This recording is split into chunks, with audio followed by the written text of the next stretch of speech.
Welcome back to Nigeriadecides 2023 here on the Arise News channel. You have right there on the screen breaking news from Oyo State. The Independent National Electoral Commission, INEC, has just declared the incumbent governor of Oyo State, Seyi Makinde, winner of the Oyo State governorship election. The State Resident Electoral Commissioner Tella Adeniro made the declaration a short while ago. The result figures are as follows. The People's Democratic Party, 563,617. The All Progressives Congress, 251,230 votes. And the Accord Party, coming a distant third, 38,757 votes. There you have it. In Oyo State, Seyi Makinde wins.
Welcome back to Nigeriadecides 2023 here on the Arise News channel for the continuation of the election coverage. I'm now being joined by our usual these day panelist, Professor Bola Akintenuwa, Director General at the Bolitech Center for International Diplomacy and Strategic Studies. Good to have you join us, Professor Akintenuwa. But first, thank you. Straight on, let me ask you, what are your impressions?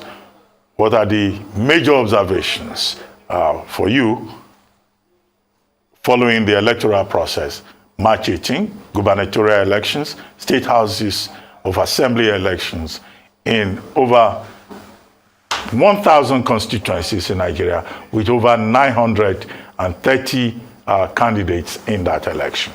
It's the morning after. The results are beginning to come in. We've been told Seyi Makinde has been declared winner of the gubernatorial election in Oyo State. Let us begin with Seyi Makinde. The election result simply reminds me of the popular saying by Professor Jerry Garner. He did say that when you are a chairman, you chair well. When you are a president, you preside well. Now, if you are going to defeat your enemy, let the defeat be so clear, glaring, not subject to controversy. When I look at the results, Seyi Makinde scored 563,617. APC coming second has 251,230. Mathematically, that is 100%. That is twice the scorecard of the APC. This is a glaring, result. So this time, he has defeated very well. So as a governor, we can only pray that he continues to govern well in order to qualify him for future elections, although he will no longer be eligible to contest for any gubernatorial election, probably senatorial election in the future. Now, the second point there, February 25 elections, March 18 elections, the linkage is this. When the Yoruba elders say that whatever an elderly person says in the morning, predicts in the morning, if it doesn't come into accomplishment in the morning, certainly in the evening, it shall come to be. That is, ọ̀rọ̀ àgbà tí ò bá ṣẹ lówùúrọ̀ Ashe titi ale. So in this case, we had said here that, look, I listened to Ngozi a short while ago in response to your question, believing that, look, she believes that INEC has capacity, but no. The answer to the lessons learned, she said that yes, we have capacity to learn, but we are learning slowly. I do not share that perspective because I have said that it is not that a Professor Mahmood, an INEC chairman, does not have capacity. INEC is a reservoir of very knowledgeable people. Professors are therein, all right? And they are professing regularly. The problem is that we have capacity, but we refuse to use that capacity for goodness purposes. When I said the other time that for me, hypothetically, I look at it that, look, Nigeria's problem is not about incompetence, it's not about incapacity, but about readiness to do what is right. I strongly hold the view that, look, APC government, Buhari government does not have the intention, all right, to do things well. He has been telling us he will leave the legacy, free and fair election, no problem. Yes, that is a declaratory statement. But from empirical cases, there is absolutely nothing to suggest that APC has the intention not to rig. I made the point here. That is the word I said in the morning. And when I said it in the morning, that's about 2-3 weeks ago, even before the February 25 election. And we now came back here. I told you, was there no rigging? No. It is not that the law enforcement agents are not there. It is not that they are not capable. But how will you explain? I give you a concrete example of what happened in Ikate or Surulere, where, for instance, Arise TV person was there, threatened, being attacked. And you have the law enforcement agents there. What really was it that the law enforcement agents did? What prevented them? You see, order and counter order will always amount to an encounter. The moment the APC has its own agenda, and now the question you ask Nwibu Basa, the spokesperson for PDP Presidential Council, as he told us here, for instance, now he's being threatened, according to him, that Governor Wike is pursuing him, is after his life. Now, that is from his perspective. If you ask Wike, he may have a different story. But when you combine the two, you will not simply discover that the problem is not the capacity to vote well, to organize well. If you do not want beavers to work, they will not make it work. They will not make it work.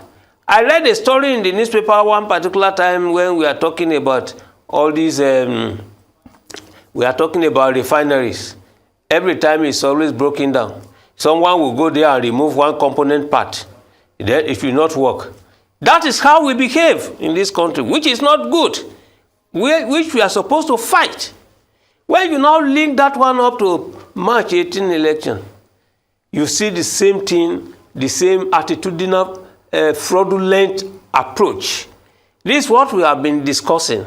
So our problem in Nigeria is, when are we going to decide to do precisely what is good? When are we going to stop fighting ourselves, either on the basis of ethnic bigotry, either in terms of religion or political chicanery? All these things, they are there. We consciously do this.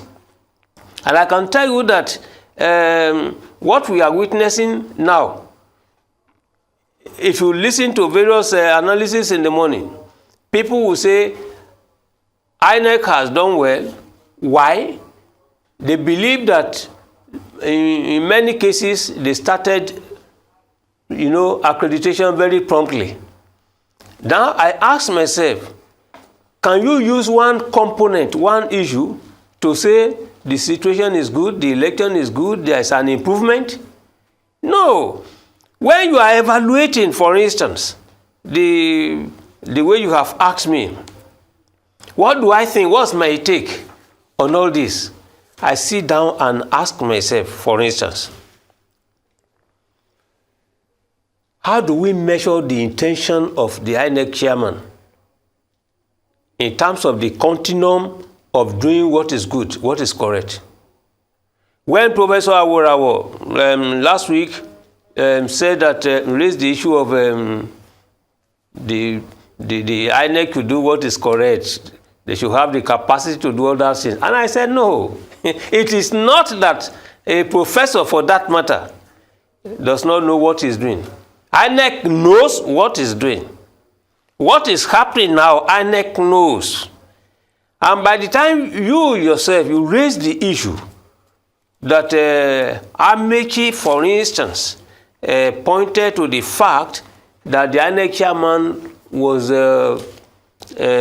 nominated, proposed his name for appointment. And the answer, everybody is saying that yes, anybody can be nominated, but that is not the issue. How will you expect a dog to bite its own benefactor? No. The dog will waggle his tail. Wag his tail, dancing, benefactor. I cannot expect an INEC chairman, for instance, who might have benefited from the goodness, from the largesse of Ebola Tinubu, and then expect him now to work against him.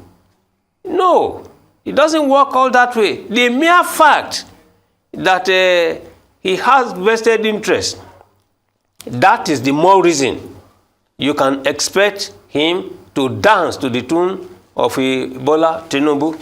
And what we are all witnessing here and there should be seen and understood from this perspective. Anyway, I mean, so many issues out there to talk about. But let me ask you, you are a teacher, you've been grading scripts, your entire life. If you were to grade the major stakeholders, the security agencies, and INEC, from a scale of 1 to 10, what will you give them? INEC, for God's sake, based on objective criteria, INEC, for me, does not merit to be evaluated, to be graded, because the foundation is faulty. Now grading INEC on the basis of a faulty criterion will make the whole analysis, the whole outcome, irrelevant. No, when a student takes exam, the script will be graded. We are talking about foundation. It's a public examination that INEC has taken. First on February 25, and then yesterday, March 18. I can understand your point. What I am saying is this. So, as a teacher, what will be your score? I can understand your problem perfectly. If I ask you, tell me about what you know about Tafawa Balewa, for instance, as a question.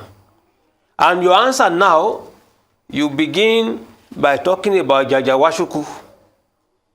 All right? Bearing in mind that Tafawa Balewa was the first Minister of Foreign Affairs of this country.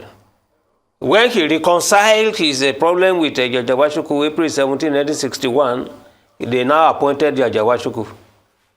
Now, the question is Tafawa Balewa. If you are not answering the question the way it was, you don't need to mark the script. You set it aside. But let us assume that the student now is talking, you want me to still score, not based on objective criteria. Because I'm telling you now that INEC has not performed based on constitutional requirements, and therefore is not eligible, all right, to be evaluated. So because it's better not to assess than say you give 0. Left to me, the mere fact that INEC told us that they will upload results from the polling units, and you didn't do that, and you are asking me to come and score, you want me to score INEC on the basis of wrong things? No. Now, secondly, we talk about internal guidelines. INEC didn't follow its own guidelines. You want me to score that one? No. You can only score on the basis of positive contributions. What is noted? I am saying, for instance now, I quarrel with those people who, for instance, said by 8:30, most stations, they started very well. Fine. What did they start well? What is the outcome? If you have bad intention and you resume promptly to engage in wickedness, is that what you want us to be assessing? But even at that level, even if I were to give any result, with due respect to the professors that are working with INEC and with the chairman himself, please, the best that I can give very generously cannot be more than a maximum of 3. Cannot be more than 3 on 10. 3 over 10? Benny. Okay. How about the security agencies? We cannot blame the security agents since they are, according to their philosophy, they obey the last order, instruction from above.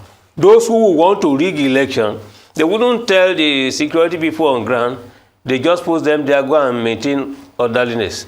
And when they are giving instruction, for instance, now they see people perpetrating, injustice, unfairness on the ground. They wouldn't do anything. So it is not the police security agents that are on ground that should be assessed, but the policy attitude of the security agents. I can give them in this particular case 5 on 10. Okay, well, if you're talking about the security agencies, at least the EFCC, the Economic and Financial Crimes Commission, was able to arrest a total of about 65 persons across the country who were involved in voter inducement, including parts of Kaduna State, where in fact, credit cards were being used to transfer money to voters, 10,000 naira per PVC. Dr. Abati. And also in the Nsukka area, civil defense was able to arrest about 100 thugs. I can understand why you are giving the security agencies. If I give them 5, yeah, I've reckoned with all those points you are just raising, but you are not addressing the fundamental issue. What follows after arrest? What follows? If you do not believe, you are not sure, you are not certain about what happened yesterday, why wouldn't you reckon with what happened today? Yesterday, I'm telling you that an Arise staff went to Ikate, Surulere, and Elegunshi or Elegunri, or I don't know the name of the traditional person. Now, they intervened, they bastardized, they assaulted a journalist that is protected constitutionally. I think it's section 22, requiring journalists to perform, to help protect, to advance democracy, to hold government accountable. And they were there within this particular framework. Now, they were attacked. They were assaulted. Their person was violated. What happened thereafter? There were policemen, there were security agents, and now they brought... The journalists were taken to a police station. That was what happened. And also in Ifako Ijaye area in Lagos, 3 journalists from AIT yes, were also attacked, Amarachi and others. And they were intimidated. What happened thereafter? They brought some people, the big powers. I learned, if I'm not wrong, the Commissioner for Home Affairs was brought in. There was intervention. And the attackers, where are they? They went free. So please telling me that they arrested 65, they did this, I said, what happens after the arrest? This is the issue. Yes, I agree with you. Impunity at large.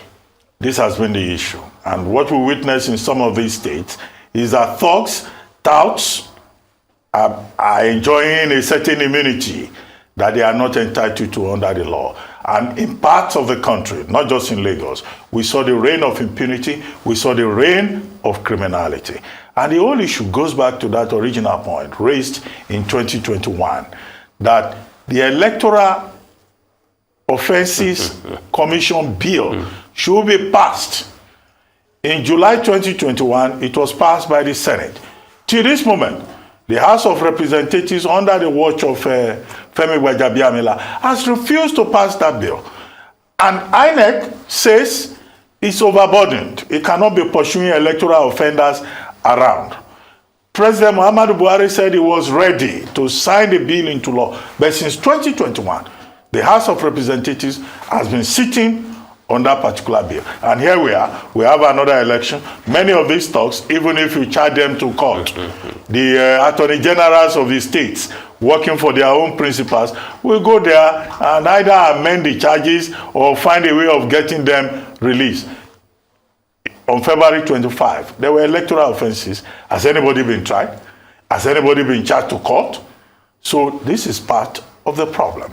But what do you think of Rotimi Amechi in Rivers, saying that what we're dealing with is a failure of governance? This is the same Rotimi Amechi who helped to bring the APC to power after he left the PDP. And then yesterday, he's been quoted as saying governance has failed in Nigeria. I thought only recently he was Minister of Transportation. And all of a sudden, election time, few months after, as far as he's concerned, the government of Nigeria has failed. Is he being sincere? In Nigeria, the way the law interprets or defines a thief is different from the way I look at it. And I am explaining, hypothesizing here that jìbìtì kò ṣe dá nìkan lù. Jìbìtì is fraud. It's a crime. And that you are not a criminal for as long as you engage in a criminal act with others. But when you do it alone, it is then the system will conspire against you. In law that you are more conversant with, a thief, when you steal my pen or you take my pen, you are only a thief only to the extent that you now begin to prevent me of the legitimate use of my pen. But if you simply take it away, etc., the law does not see you as a thief. In the same vein, a criminal, I'm coming to this point from the perspective of an Amechi. If Femi Gbajabiamila has refused for whatever reason or unable to pass, what had already been settled at the higher house, it is simply because of conspiratorial approach to it. They know what they are doing. It's still what I am saying. They know what they are doing. The moment someone is elected, he has not even started working. He has not even put in place his development agenda. He's already thinking of the next election. That is how they behave. So by this time, for not getting it passed immediately, it is simply because they have the agenda. And now, when Amechi suddenly decides not to be actively engaged after having been a minister of transport, whatever. The issue now is that his pronouncement raises a very fundamental question, and that is the question of crisis of legitimacy. This is very critical. Whoever, for instance, is pronounced President of the Federal Republic of Nigeria, as of today it is President-elect Bola Ahmed Tinubu, the question, his challenge, his most critical problem will not be development of Nigeria, but the issue of how he's going to present himself to the international community. Because the international perception of what is going on in Nigeria now is basically crisis of legitimacy. Is his regime administration going to be seen as a legitimate one? How do you manage a crisis of legitimacy in this particular case? It's a more fundamental problem that should be looked into. So Ameki, for instance, as it is, has now laid a new foundation for more questioning about the future of Nigeria. Okay, Prof, thank you. There will be more on that, crisis of legitimacy. Before you joined the program, we were talking about the credibility of the entire process, or even the integrity of some of the principal players in the process. But right now, we'll take a short break. When we return, Nigeria Decides 2023 will continue. You're still on the Arise News channel. We'll be right back. Still.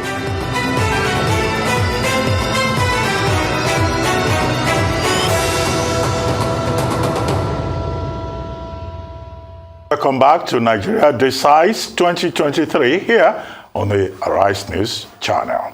Now, with me still in the studio, I have Professor Bola Akinterewa, Director General of the Bolitag Center for International Diplomacy and Strategic Studies. And joining us right now is Yemi Adamolekun, Executive Director in Office Enough. Yemi, good to have you on the program.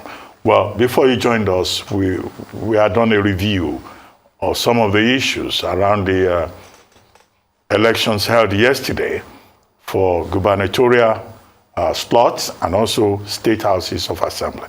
But the point at which we left off was about a likely crisis of legitimacy, a crisis of credibility, and also the integrity of many of the officials involved in this process.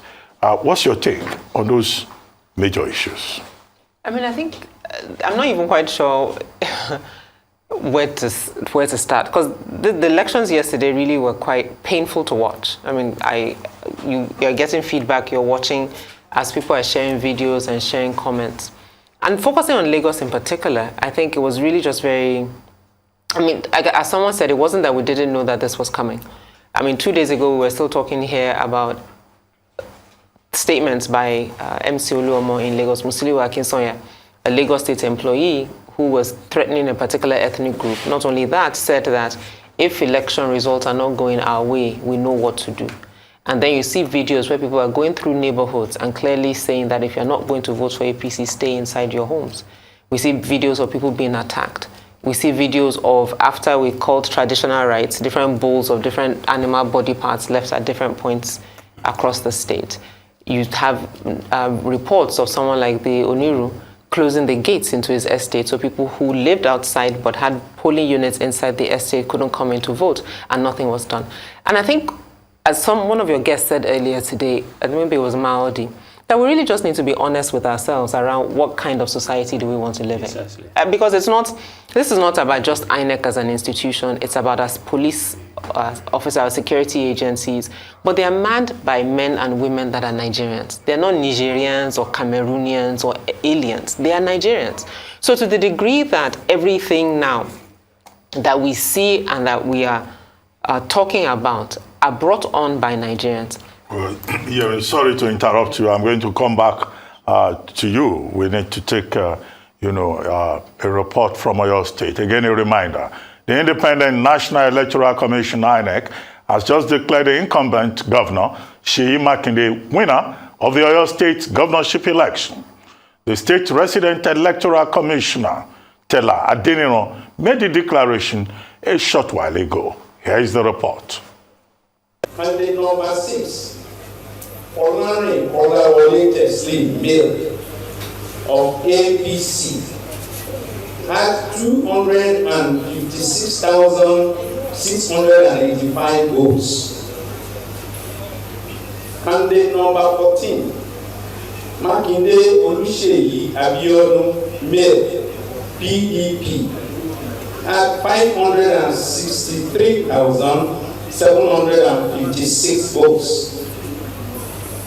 That's Makinde Seyi Abiodun of PDP, having satisfied the requirements of the law, is hereby declared winner and is returned elected. Signed by the returning officer, Professor Adebayo Simeon Babire, on this day, 18th of March, 2023. Well, the declaration of Seyi Makinde, governor of Oyo State, People's Democratic Party gubernatorial candidate, as winner of the governorship election in Oyo State, with what would amount to a landslide, perhaps 563,756 votes, almost double the votes of the closest challenger, the candidate of the APC, Teslim Folari, Senator Teslim Folari. So that's Oyo State. But Yemi, you were talking about we must make up our minds about what we want. You talked about the traditional rulers, the Elegushi, the Oniru. These traditional rulers in Lagos State, they hold their staffs of office to the discretion of the state governor. So they have to be seen to be loyal. As for the sacrificial offerings placed everywhere around Lagos, including one at Omole Junior Secondary School, and in other parts of Lagos, do you know that some very courageous activists grabbed the sacrificial offerings and turned it into a sumptuous meal as breakfast? At the polling units. Well, but over to you. No, but I think, while we just kind of laugh and review these things, I think they're important questions. Because from now, I'm even a bit kind of numb, not even angry. Because ultimately, until we decide that we want to live in a society that makes sense, this is what we're going to get. So, you're empowering thugs to basically harass and intimidate people about the people they're going to vote for. A friend of mine tweeted, his name is Bolariwa, and he said he was harassed and beaten at his polling unit because they said he looked Igbo. So your name wasn't even good enough to say that you're Yoruba, quote unquote, even if that we need to even get to that point. And so they just said because he looked, and I think maybe it's just the fact that he looked like you're going to not vote APC. And a younger friend of mine who has an Igbo name, he voted in his polling unit 3 weeks ago. By the time he got to his polling unit yesterday, they told him that his name was not on the voters register. At the polling unit where he voted 3 weeks ago, Tobichukwu. So, because again, he's Igbo. So we see these things happening. But then what then makes it very, very, very worrying is the fact that it's almost institutionally approved. So INEC is sitting down announcing results. In the states where people could not vote, people were harassed, ballot boxes were upturned. VGC is currently voting. They say they're waiting for Etiosa, but they're declaring votes. There was a polling unit that Arise covered in Agungi. No, even Agungi, that Oba was at, that at 1:40, they hadn't seen an INEC official. INEC officials didn't come at all, but INEC did not call today that they should vote today. But in VGC, maybe because of the caliber of people that live there, for a gubernatorial candidate lives in VGC. Maybe that's why the pressure forced them to go back to VGC. But VGC was not the 10 polling units at VGC were not the only polling units where people didn't vote. And this is not that... And there were results. No, I don't know yet because I haven't followed, but they're declaring results now. So even if they say 0, but you don't know, because what the law also provides, as you would know, is that you have to count the number of PVCs collected in polling units where elections did not happen, to know that, okay, can we declare a result or not? But you're doing all of this on wasting time, wasting resources, putting people's minds on edge. For what purpose? So we do all of these things, and it goes back to this same constant thought that Prof is always saying, that we're dishonest about the type of governance that we're leading. Well, earlier on, okay. Please go ahead. Earlier on, I had asked Prof to grade INEC. He said, INEC, just left the question and treated something else. It was that bad or that Then good? he said he gave the security agencies 5/10. I said, well, that's understandable. After all, in Enugu, they managed to arrest about 100 thugs. The EFCC managed to arrest up to about 65 persons. But altogether, there was this wave of violence. Over 20 persons were killed. A PDP chairman was killed in Ogun State. He died from injuries. In Rivers State, an APC campaign director, one Leonard, was kidnapped, and then he was later shot. And so many cases of killings, attacks on electoral observers, snatching of beavers, I think in Rivers, about 20 beavers machines were snatched. In Lagos, people made away with the ballot boxes, and INEC did not talk about rescheduling elections in those places. And my thought about that is this, and I'll use VGC also as an example, because INEC Lagos's posture has been almost that we will follow the process and do as we like. If you claimed, and the story that they are claiming is that their staff were held hostage 3 weeks ago, but VGC residents are saying that's obviously not the case. At 2:30, there were thousands of people that hadn't voted, and we continue to vote. You referenced that earlier today, that as long as people are in line, the guidelines allow them to vote, unless you say, come back tomorrow and we will continue. And that's simply what happened. You have upstanding members of society that live in VGC that were posting publicly what was happening. Now, if they were abducting or kidnapping anybody, would they be posting it publicly? And furthermore, I think it's also an indictment on the REC. If members of your team, either ad hoc staff or staff, were in an estate that was marked and they were not out by 5, and you didn't know their status, if they were still working or they were fine, and you now wake up 3 weeks later and said they had been abducted, what does that mean about what you were doing in monitoring what was happening to them? Now, you decide on the morning of an election to move the polling unit outside the estate gate without consulting with the estate. Now, if there was a problem with what happened, you had 3 weeks to call the estate and say, look, this is what happened. We're unhappy about it. What can we do that it does not occur again? But you move the polling unit. And the estate rightly started thinking that, wait a minute, this might be an illegal polling unit because obviously there is a record of where every polling unit should be. And so they insisted that they were not going to vote. So we wasted a whole day going back and forth until the REC showed up. The REC then showed up. Electoral officers could not be found because they themselves had decided that they were not voting. I say all this to say that this is in VGC that had the benefit of a spotlight because of where it is. You had the gubernatorial candidates, you had the caliber of people that live there. How many other communities where people, INEC did not show up or moved their polling unit to somewhere else and they did not know? Yet, as Dr. Batia said, we're declaring results. So I go back to my point. As a society, as a people, and especially those of us who are in positions of leadership, we must decide the kind of Nigeria that we want to live in. Because if it is to endorse lawlessness, because you empower thugs to scatter an election has ended yesterday. Do you think suddenly today they will obey the law? They will now feel inclined to obey the law that you've clearly empowered them to violate because of your own selfish motives. What do we want to do? Emma already talked about religious leaders. Their silence was loud. Silence was loud. And in a situation where you have a country where the ethnic baiting that was happening in Lagos, you were watching it in real time. Igbos should not vote here. If you're not voting APC, don't come and vote. But silence. And so, again, back to my point, until we're ready as a people and Nigeria's educated elite to decide what it is we want as a society and how we want to influence how things happen, we will, I mean, this level of even just impunity just shows where we are. We're just writing results. You see, I mean, let me ask you this question, rather than putting it to Dr. Abati. BGC, we have a special place for accreditation. Suddenly, decision to move away from what is already well known. The question is this: don't you think that INEC has its own agenda? Because you see, we are explaining the same point differently. You have a registered place for accreditation. Now suddenly you you change it.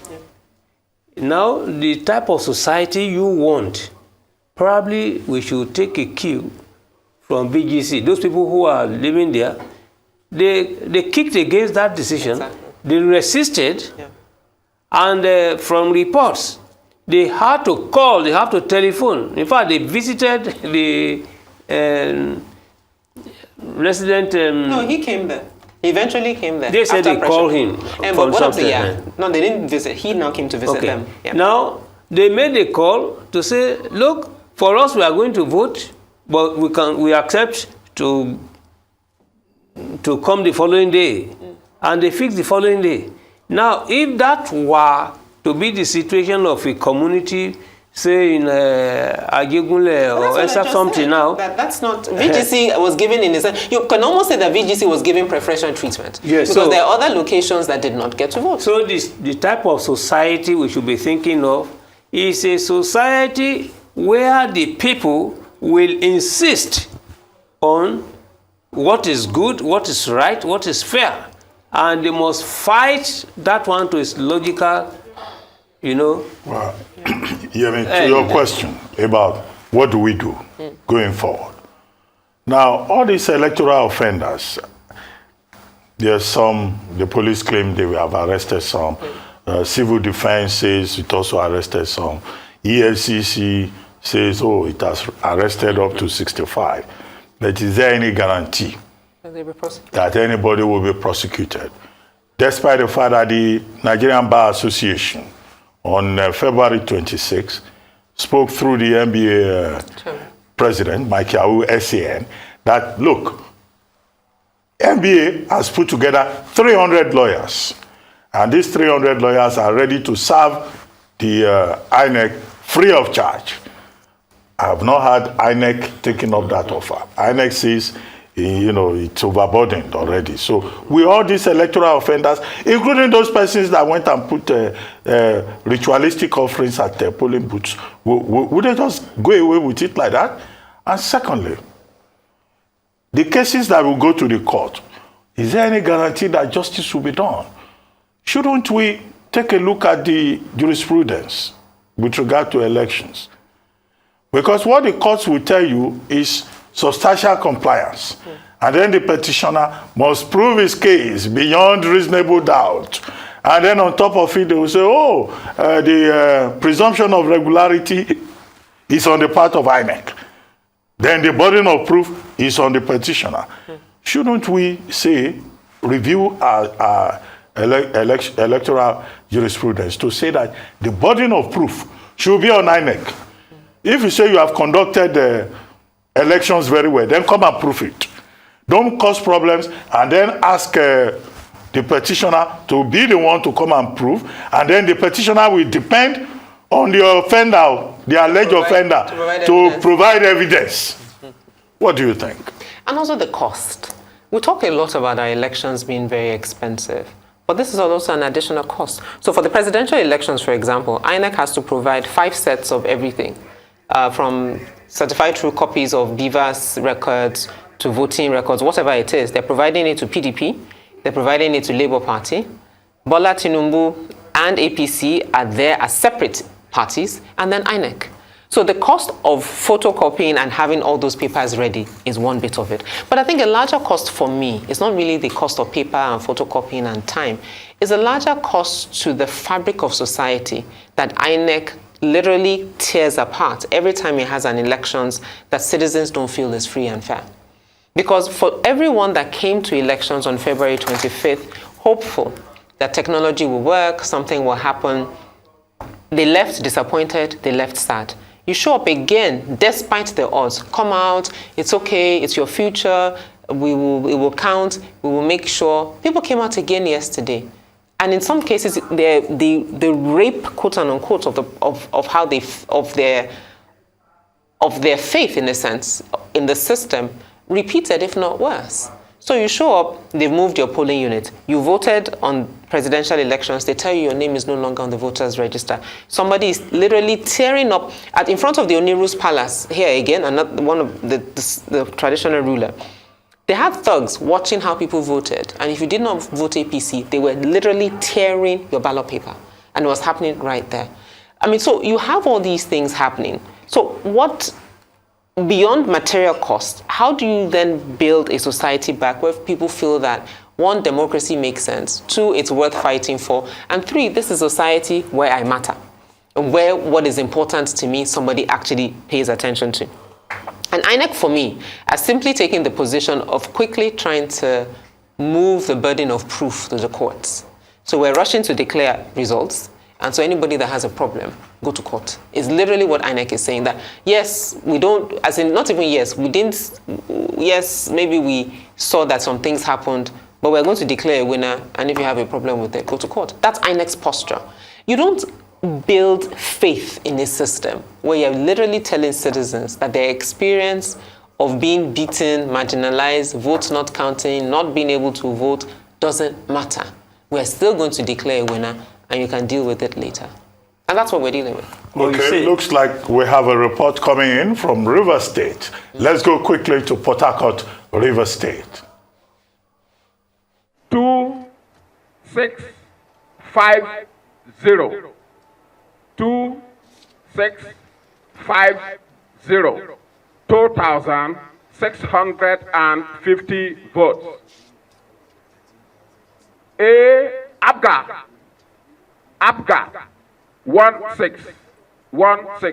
16 votes. APM 14 votes. APP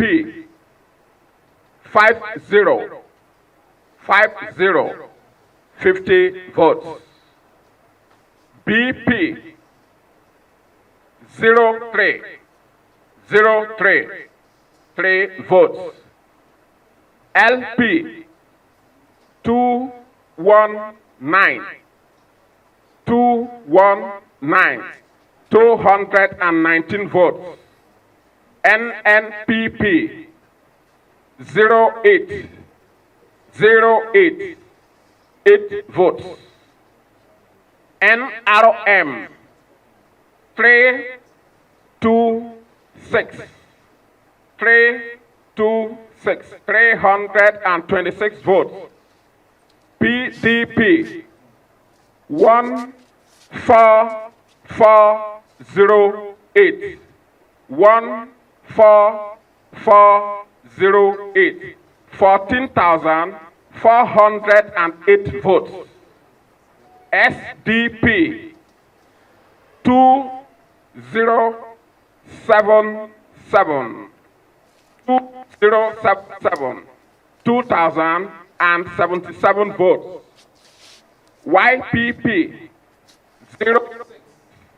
06 votes. ZLP 09099 votes.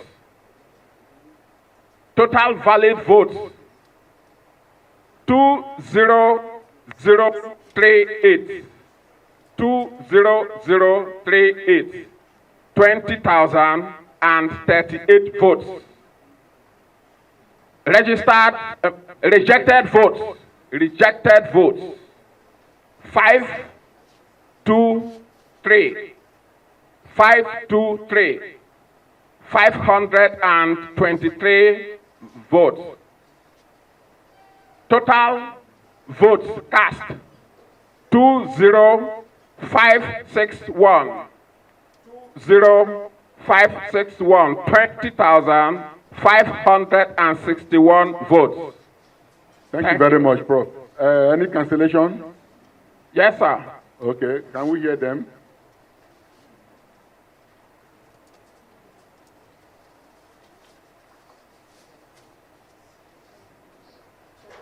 Two polling units had cancellation. What was the reason? Overvoting and snatching off one results booklet. The results booklet we could not get. Have you entered into the from ECG 40? Yes, sir. Okay. And then you have the all information there, the total number of voters in those 2 units. Yes, sir. And the permanent voters card they collected and all that. Yes, sir. Okay. Ahoda 3. ROA code 03. Number of PUs affected 1. Number of registered voters 409. 409. Total number of PVCs collected 400 PVCs collected. Then, second one, Akwa 3. RA code 13. Number of polling units 1. Number of registered voters 670. 670. Total number of PVCs collected 670. 670 PVCs collected. Thank you, sir. Thank you very much. Thank you. Thank you. Submit the form EC4 to them. And if there are no comments, submit your results, please. Okay, there's one comment here. Let him have the mic.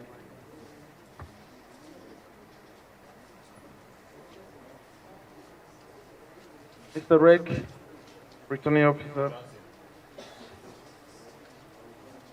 I have a lot to say about the result that have been so declared, that this result does not reflect what transpired yesterday in Ahoda East.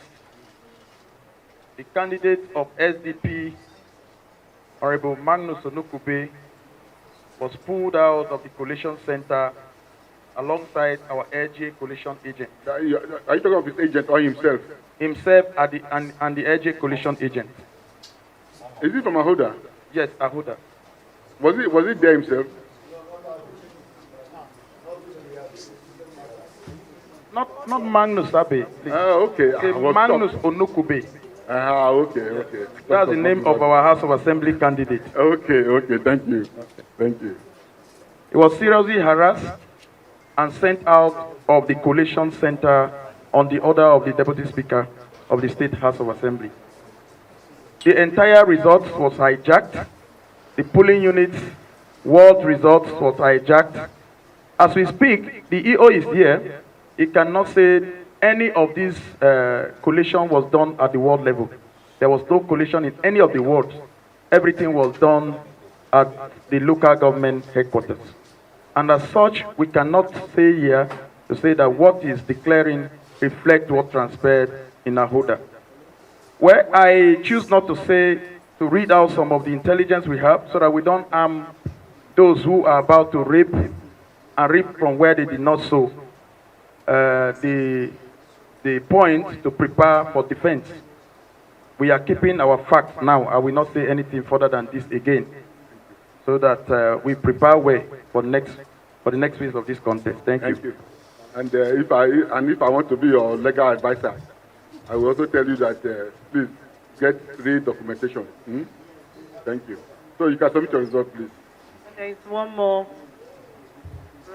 Okay. Yes. Okay. Go ahead. Good afternoon. I am Honorable Eke Eugene.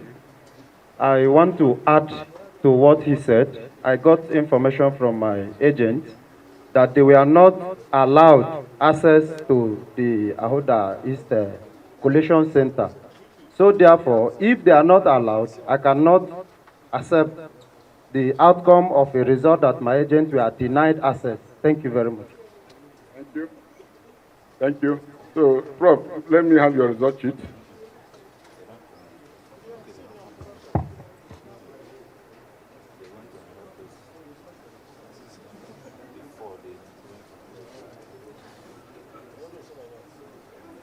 Thank you very much. You may step down from that seat while we invite Omoma local government area to come on board. While we invite Omoma local government area to come on board. Omoma. Omuma, okay, Omuma, okay. Okay.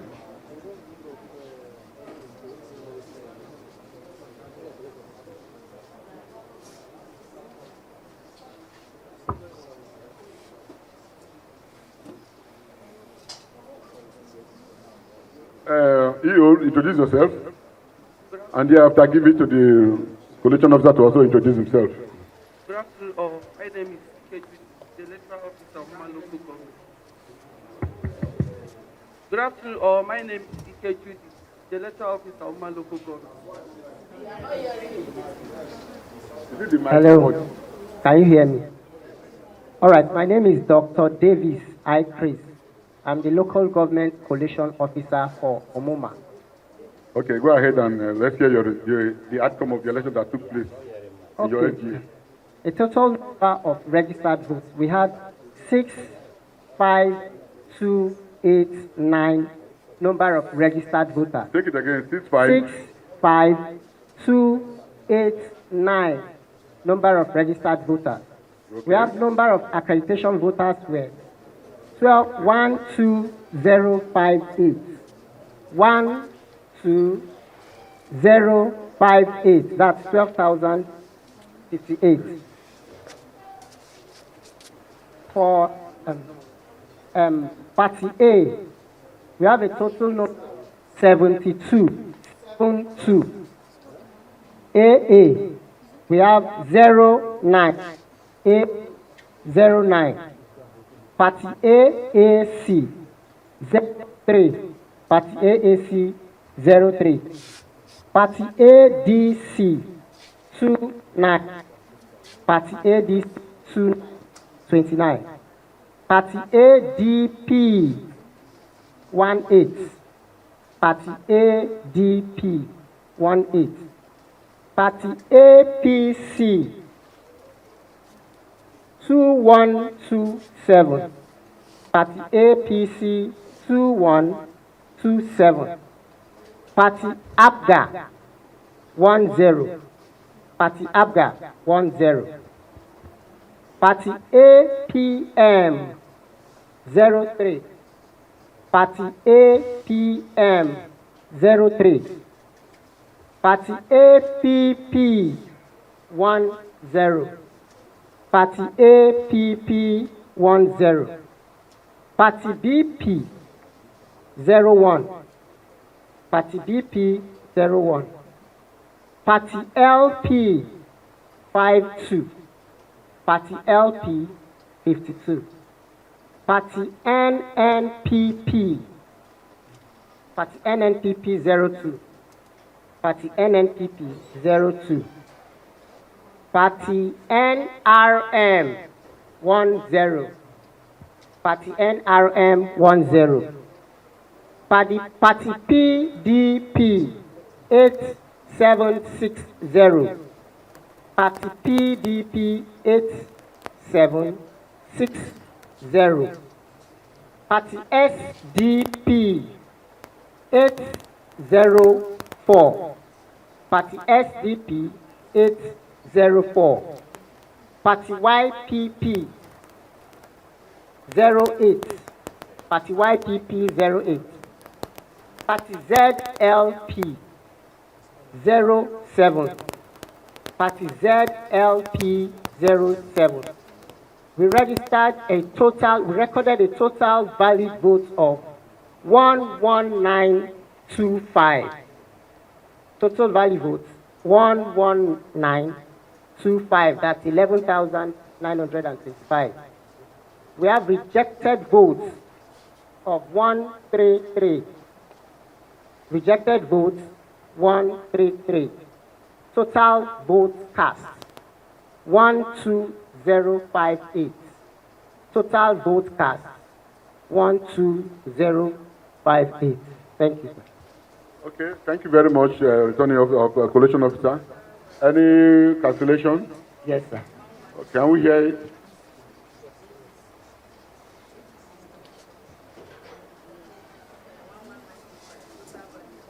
Should I total? Yes. How many units? Breakdown. We had 5 units. Okay, in one word or across? No, different words. Okay, let's hear them. Number of polling units affected, 14. The total number of registered voters were 3848 In those units. areas. Okay. Then we had total number of PVC collected, 3627.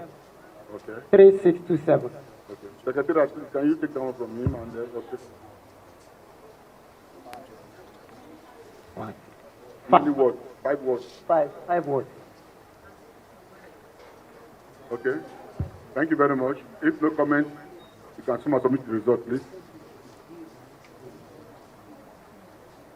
Someone submit your result, please. Huh? Okay.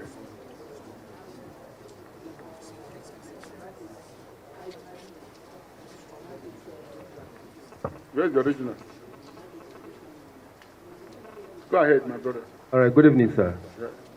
My name is Achendu Ihedogide, Action Democratic Party, ADP. ADP? Action Democratic Party, Okay. ADP. I just want to reiterate the fact that what happened in Bonny, is it Bonny or this Omoma Rai, is the same thing that happened in the previous one. There are cancellations of 5 ROAs, yet the total votes are tallying. Did you get what I'm saying? Yeah. So if we have over 3,000 something votes, how come we are tallying the same figure? Thank you very much. You may want to go and do your mathematics again, please. Okay, thank you.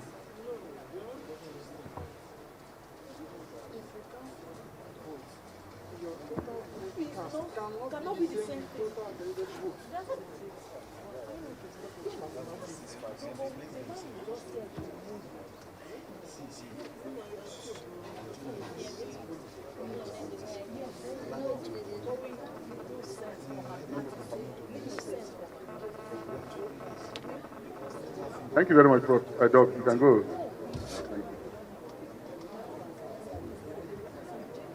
Okrika local government area.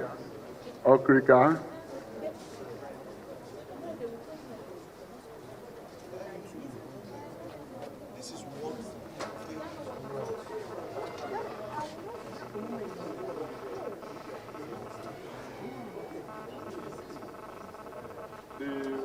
You please take your seat, and the returning collation officer, please take your seat.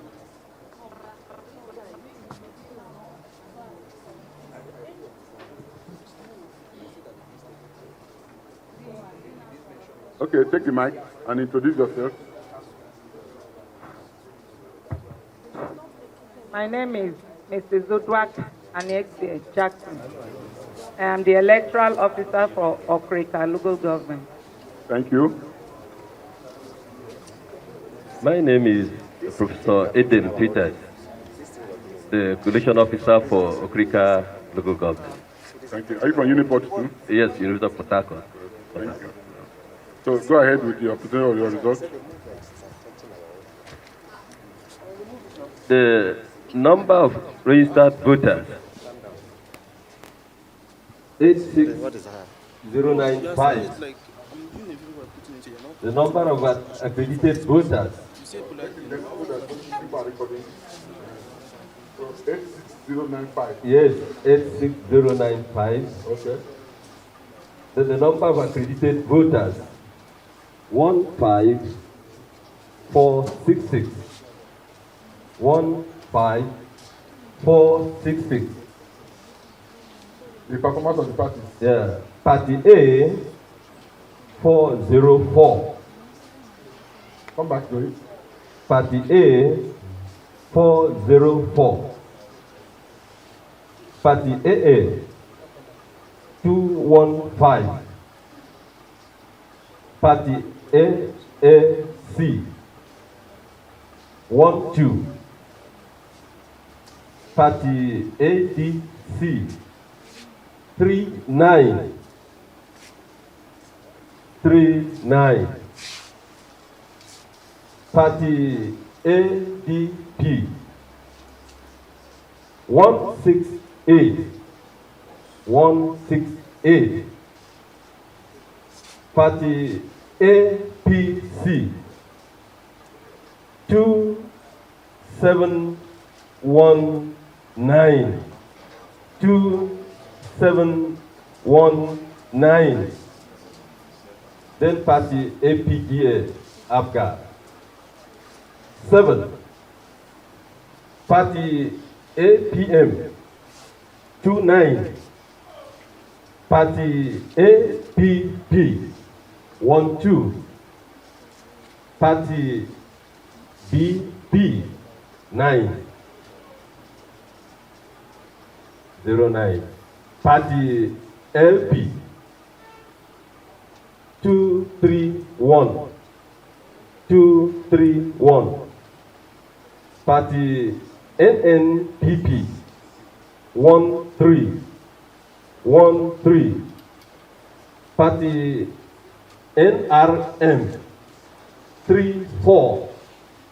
34.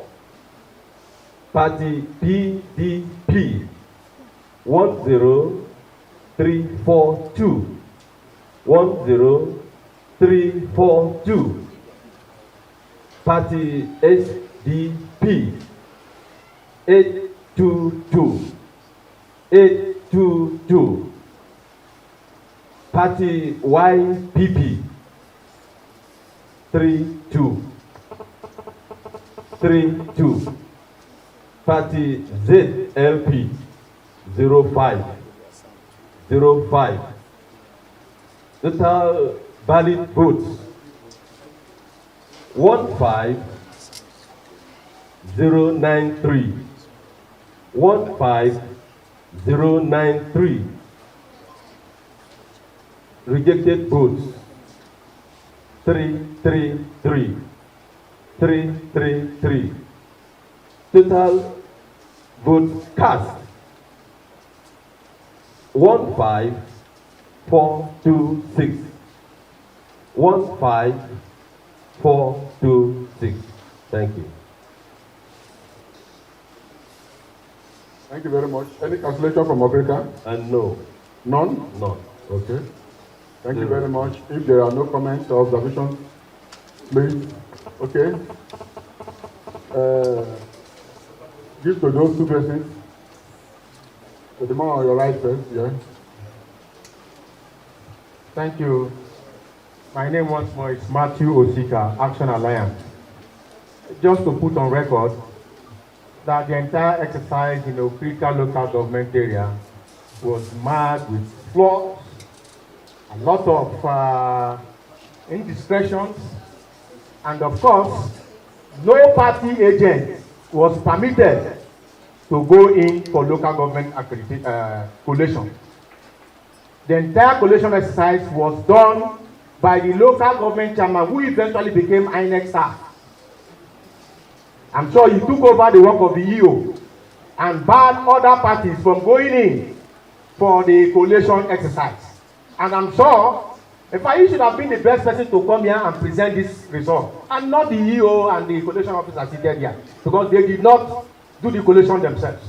So we want to put it on record that the entire result in critical local government is a sham and a shame to democracy. Thank you. Thank you very much. Your observation is noted.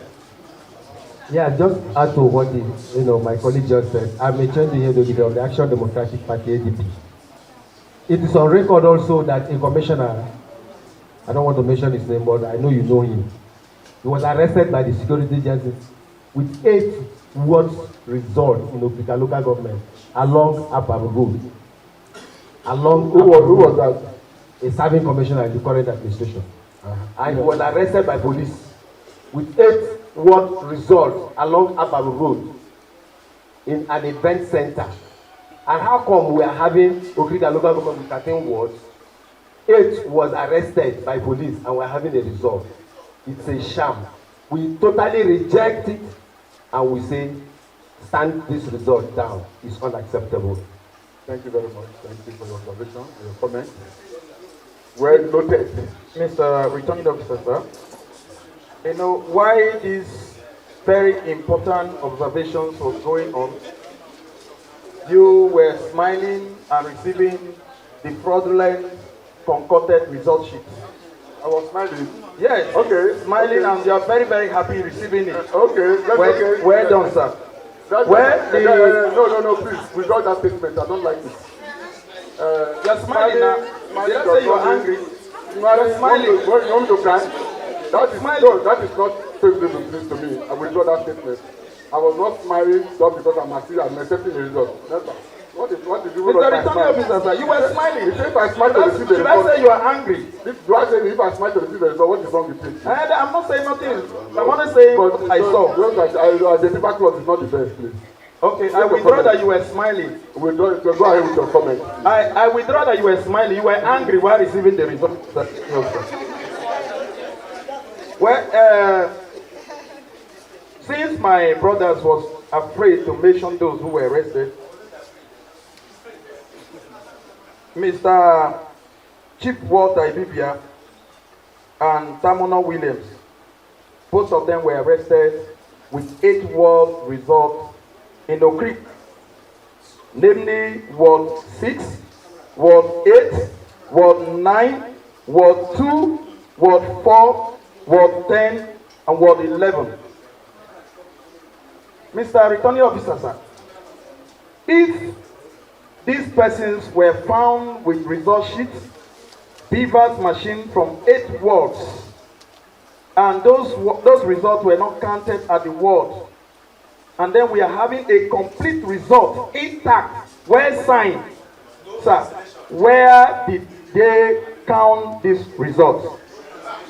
Thank you very much. Thank you very much. Like I will always say, what is before me here is as a result of processes that have commenced since 8 a.m. or 8:30 a.m. yesterday. And yes, please take note of it. We are taking note of it. Yes, sir. I'm always escalating some of these issues raised. Just for the record, I also want to heavily lend my voice to what has happened. Okay. Because the EO went on a mental holiday when those compilations were being made. So on a mental holiday from what we are.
Not disturbed in any way at all.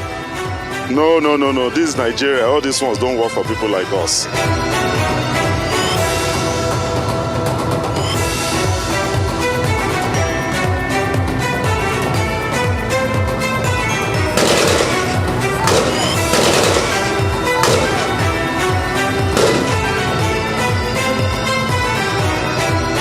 Right, we are not fools. Right, and we're going to resist all of that. So, whatever intimidation that they want to do, by God's grace, the will of people will prevail. Let the people of Rivers State decide who should lead them. And whoever they decide, let all of us come together and work with the person.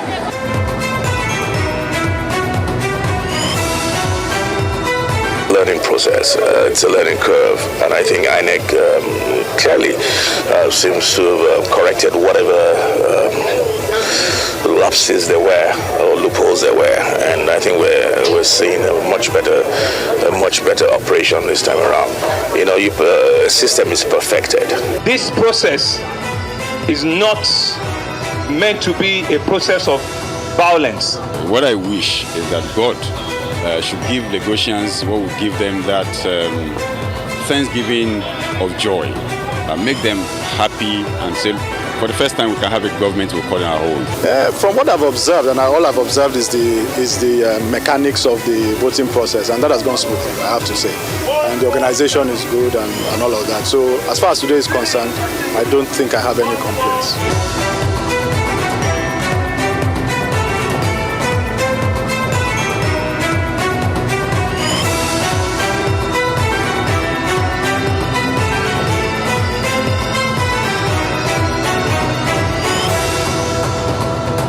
I move around the city.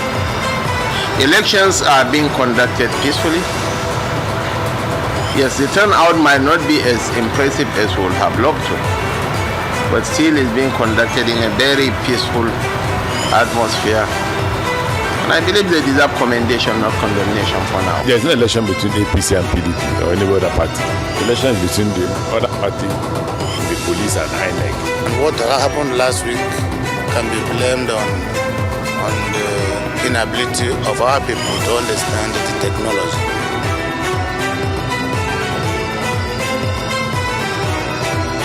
They want OMIT 2.0. It behoves on all of us, not even only the electoral body, to embark on what you may call massive sensitization of Nigerians to understand the importance of voting.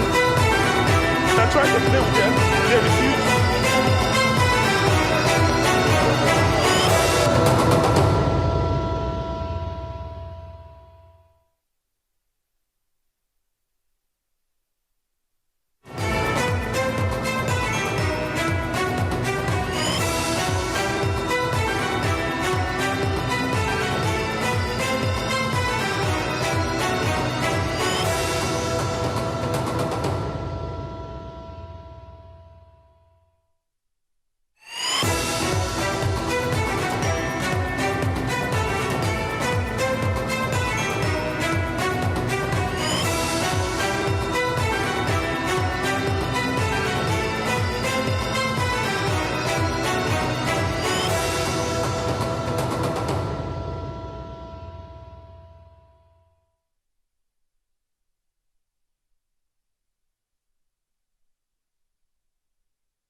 Welcome back to Nigeriadecides 2023 here on the Arise News channel. Still with me in the studio, I have Professor Bola Akintanewa, Director General at the Bolitech Center for International Diplomacy and Strategic Studies in Lagos, and Yemi Adamolekun, Executive Director, Enough is Enough. Well, we just took that report from Rivers State. Rivers State, a major battleground state. That was the same state where 22 beavers machines were, taken. The same place where there were killings in Ahoda and Monhua, local government areas of the state. The same state where a party chairman, a campaign director, Leonard, was abducted and then later killed. And where, Rotimi Amechi, former Minister of Transportation, had said that, look, given the scope of violence, intimidation, voter suppression in that state, that he thought that the APC was competing against the PDP, the police, and also INEC. But now we have results coming out from that particular state. But Yemi Adamolekun, you were going to comment on some of the observations by some of those persons who were raising questions at the Collation Center. I mean, it's the same thing we saw with the presidential elections. The whole point of this collation process is to ensure that all the party agents are aligned with what is being presented. The last clip that we saw before we went on break had someone challenging the person making the results, that these people should not be making the results because they did not do the addition themselves, that they weren't there. He was accusing them that it was a local government chairman who prevented the agents, the local government, the agents from coming into the collation center, and so that the results that are being declared were not results that they were party to. But then the REC is just saying, noted. Noted. And I'm wondering, what the heck is this point?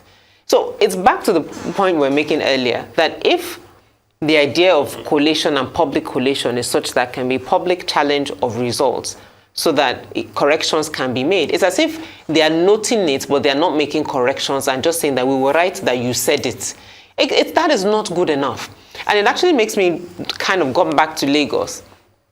And you had reported earlier the whole conversation about 230 or no 230. The fact that we're even having a conversation about that at all, it's actually just mind-blowing.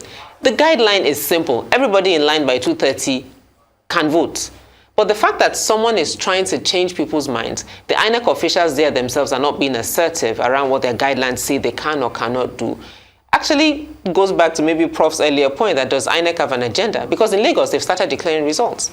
So the sooner VGC can finish voting, the sooner they can go home. And that's such, the spirit of that is so counter to what this whole idea is, one man, one vote, my PVC, my vote. And that is really a challenge that INEC hasn't addressed. Same thing they did for presidential, which is why we're in court. Same thing they're doing now, as you can see, across different states. The reports from Adamawa and Kano, when we get to them, Kano a battle with NNPP, Adamawa because the APC candidate is actually female, and that's her challenge. Sorry, I think we have Akwa Ibom, right. Collation Center on the screen right now. If we could just take that before. Okay, they're signing the result sheets in Akwa Ibom now. The winner will be announced shortly. Maybe we'll wait when the announcement begins. We then go back immediately to take that announcement in Akwa Ibom. Okay. Let's listen to what's next now in Akwa Ibom. Sir.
People that have been shaking in your Igbo, they are our party faithful. And so I think my signature here will be amount to of killing as orchestrated by violence in our stronghold areas. And also, sir, seconded by New York and into local government. Stakeholders hold the elections where people were mobilized to go and vote there. Change have transmitted to our situation room. And so therefore, with the target of injustice, for me to have paid my signature here on what has just happened to Akwa Ibom State. And so I take my stand to say, on behalf of the Young Progressive Party, we refuse the result that is presented, and then we are going to take the legal means to seek redress. Thank you very much, sir. Thank you. Thank you.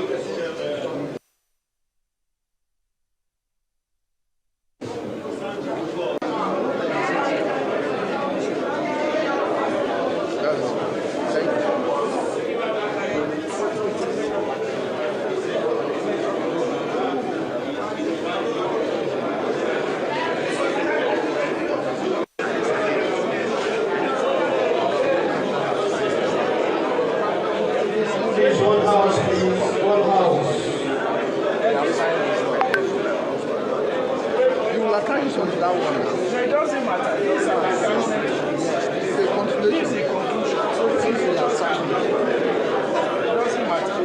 Attach this one. That should call for a noise, ladies and gentlemen.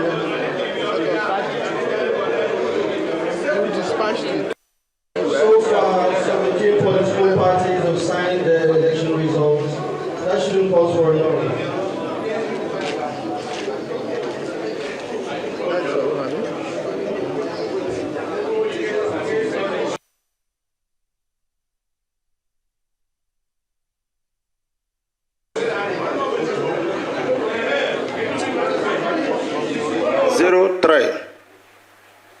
Zero three. BP 02 02 LP 1855 1855 NNPP 17 17 NRM 13 13 PDP 30 350 30 350 PRP 06 06 SDP 05 05 YPP 46 46 ZLP 04 04 total valid votes 32958 32958 rejected votes 170 170 total votes cast 331 28 331 28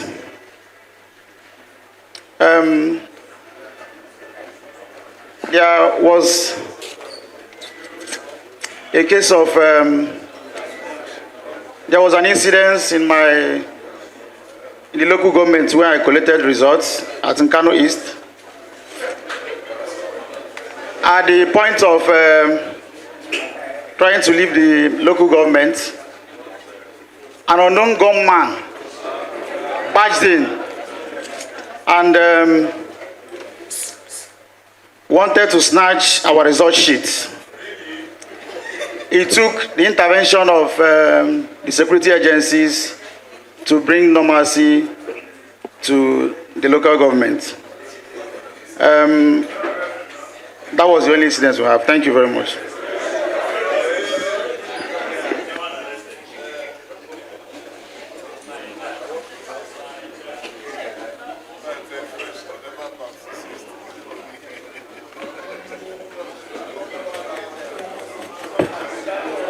All right, I think we're looking at Nkano East. Is it Nkano East? Yes, sir. Nkano East. Yes, Prof. All right. So the only problem we had there was that of unknown gunmen. Yes, trying to. Unknown gunman, not men. That's one person. One person.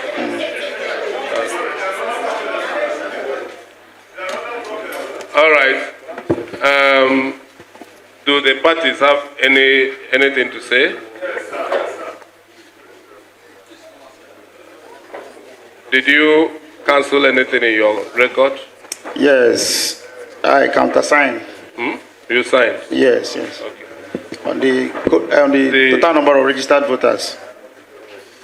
There is an issue that came up here that beavers was not used. Did you cross-check that claim? Okay, just like you rightly pointed out, this is the third level of collation. And I dealt directly with the local government, the RA collation officers. And what they gave me was what I collated. Okay, reports there from Enugu State, where in Nkanu East, we're told that there was an incident with a gunman, but you also recall that in Enugu State, that was where 100 thugs were arrested in the Nsukka axis. But we'll bring you up to date as the reports continue to trickle in. Let's cross live now to Lekki, Lagos, where the Lagos State governorship candidate of the Labour Party, Gbadebo Road Survival, is now addressing the media in the aftermath of Saturday elections in the state. Good evening, Lagos. First of all, we're witnessing what is currently going on with INEC in the Collation Center. The first message that I have to say is a big thank you to Lagosians that have supported us and came out massively yesterday in face of intimidation and harassment, suppression, and attempts of it from even our traditional institutions with the Oro Festival that they brought into the elections. But they braved all of that and came out, and we met with widespread violence all across Lagos State.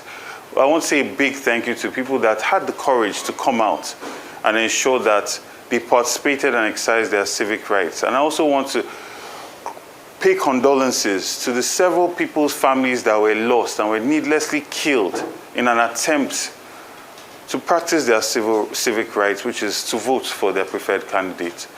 There are also several others that I empathize with that were hurt in this process. We've been supporting them medically in terms of picking up the bills and giving them support, and we're going to continue doing that for the rest of this week. So we're tabulating and getting us information, and we're reaching out to them and ensuring that they're safe. What we witnessed in Lagos State yesterday was state-backed terrorism. There's no other way to say it. And I call on all the good people of Lagos, from the captains of industry to our religious leaders, to the traditional rulers even, to speak up against what the APC government has turned our elections to. Elections are supposed to be democracy for the people, by the people, for the people. What we saw yesterday was a bureaucracy, thuggery, hooliganism at its finest. A government by the thugs, for the thugs, by the thugs. And this cannot be acceptable. It is a wrong precedent to set, because the next time people want to participate in elections, they will believe it must be violence, it must be war. And Lagos deserves so much more than that. There is no government or leadership that should be maiming their residents, harming their citizens in an aspiration to lead those same people. This divide, this ethnic divide that the APC brought into our politics will have long-term effects on our state. And it's not just politics. As of today, people were at Alaba Market trying to set it on fire. These are the real-life consequences of political dog whistling that the APC turned this election to. And we need to stand up against this. The results, we've been saving them. Every 30 minutes has been downloaded, has been uploaded on iRev. And we have noticed that they've already started changing and manipulating these results. Even the results that they are uploading is very different from the results that we have in our collation center, and we are currently tabulating, and it shows us clearly in the lead. An example of this is this result here at Ota Primary School. You can see the clear manipulation where 20 for the APC has been turned to 120. 67 for LP has been turned to 7. And 3 or 43 for the PDP has been turned to God knows what at this point. This is what INEC is doing. And there's supposed to be an umpire. But fortunately, we have all our results. And we're going to challenge this evil that INEC, in collaboration with the ruling party, has done to disenfranchise so many voters in Lagos State. Entire agents of ours, even in peaceful places like Ikeja or Ogun, were chased away from their polling units. Talk less of Surulere, talk less of Oshodi, Solo, talk less of Amodofi, talk less of Ojo. People were forced to vote and declare at gunpoint. Elections are supposed to be a period where people come out and exercise their rights, and it's a valve to release all the frustration and tension that they've experienced in the country. It's not supposed to be war. And we don't want that precedent because nobody has a monopoly on violence. And we cannot afford for our Lagos to be exposed to this or to set this precedent. So I urge all of our supporters, I understand how draining, how frustrating this has been. But I want you to be rest assured that with the results we have, we are going to challenge this evil that has been accomplished by INEC in partnership with the ruling party and every other agency that has been involved, even the police that was complicit just watching ballot papers being snatched. We're going to challenge it in the court of law, and we're going to fight for every vote that was casted for us.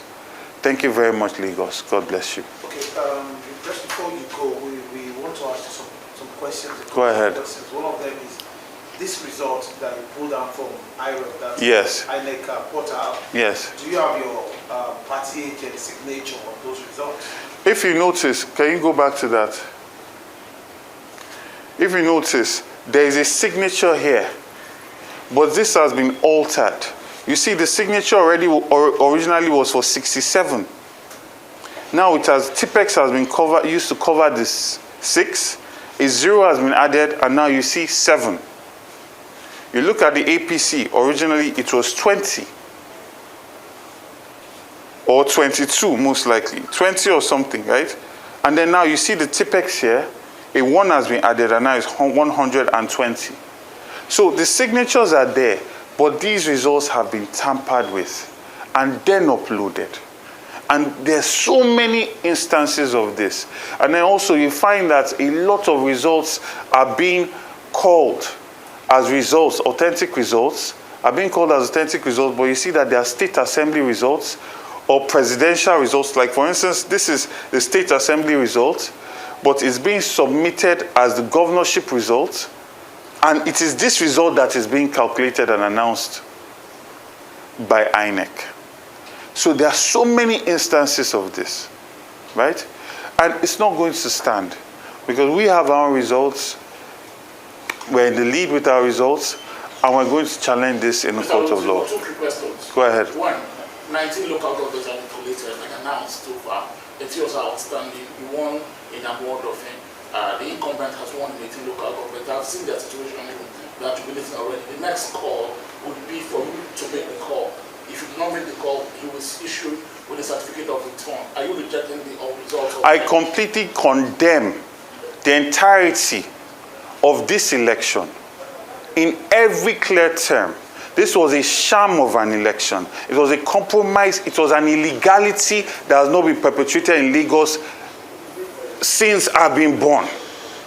This was an election where entire agents of a party were chased away from their polling units. This was an election where people were standing, and if you came to vote and you were not Labour Party, they were beating you. I have had to pay the bill for over 12 people. One was in concussion, he just woke up today. One's leg is completely broken, he has to go into surgery. And I've been doing this entire morning. I cannot even transfer money again because I'm done transferring just on hospital bills. So I condemn this. I will never call Babajide Sanwo-Olu to congratulate him for this shambolic, this sham of an election, this violence that's literally setting a precedent for war in the next election, because nobody is going to come into elections believing that they will discuss ideas and issues anymore. Because what is it about? It's about who is the most violent. Second question, you said the police was complicit.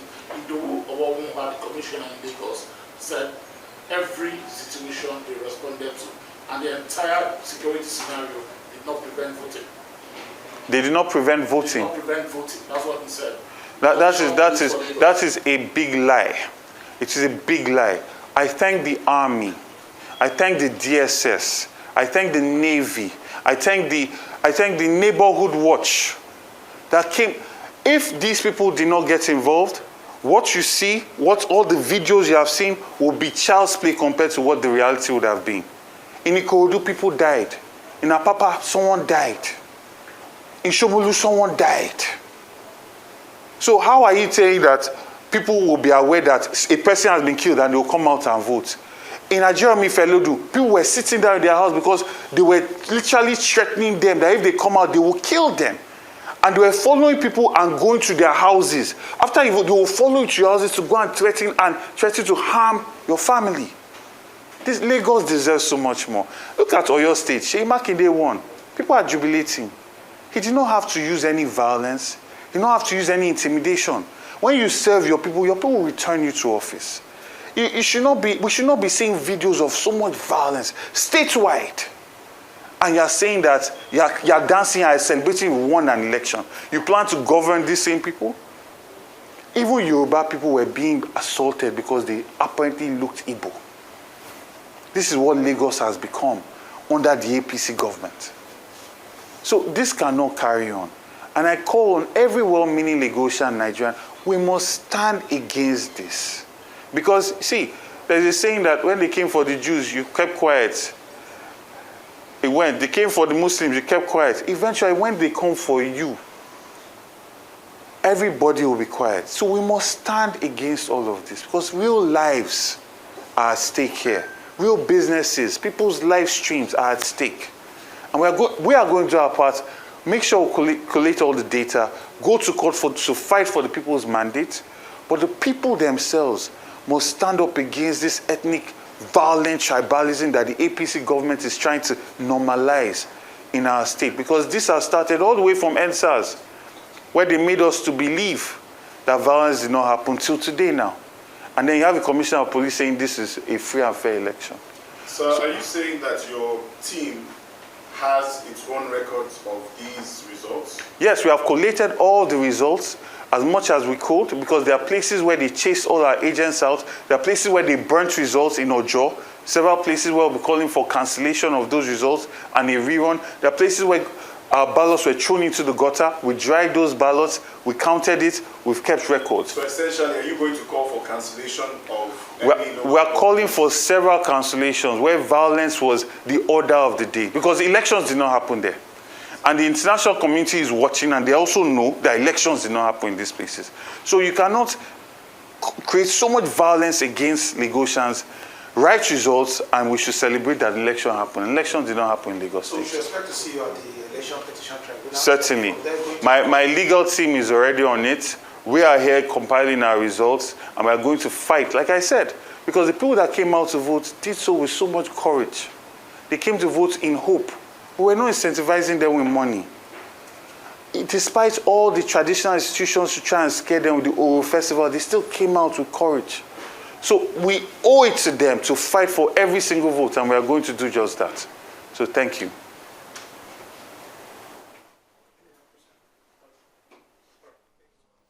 Well, we go back to the Collation Center in Akwa Ibom State.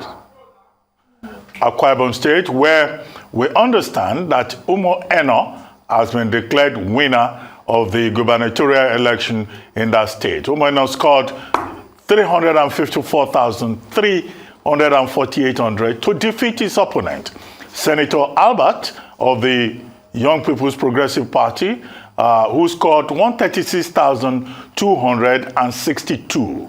And that is the announcement going on there in Akwa Ibom State.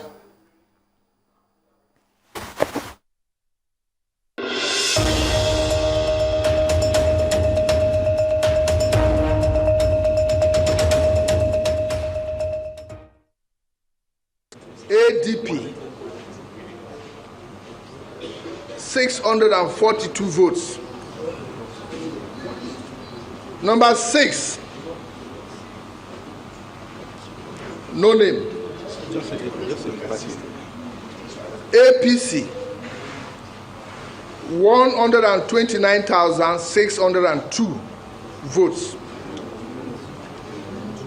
Ekpo Eta Basi, number 7, male, APGA 311 votes. Number 8, Ekong Oyo, male, APM, 381 votes. Mbamba Ephraim Okon, male, APP, 123 votes. Ekpenyong Akaniyene Efyong, male, BP, 141 votes. Okon Uko Hussein, male, LP, 4,746 votes. Number 12, Akpano Don Eden John James,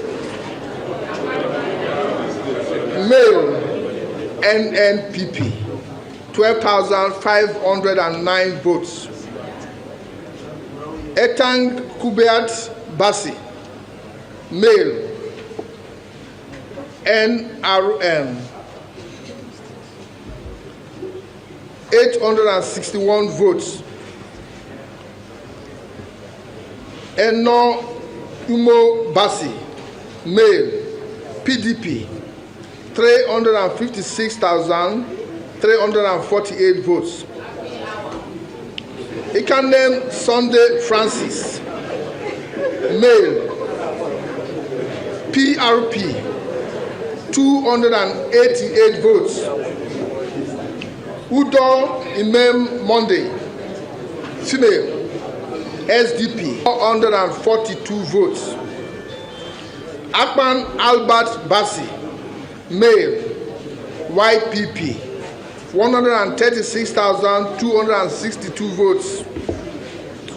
Thomas Isikat Hogan, male, ZLP, 728 votes.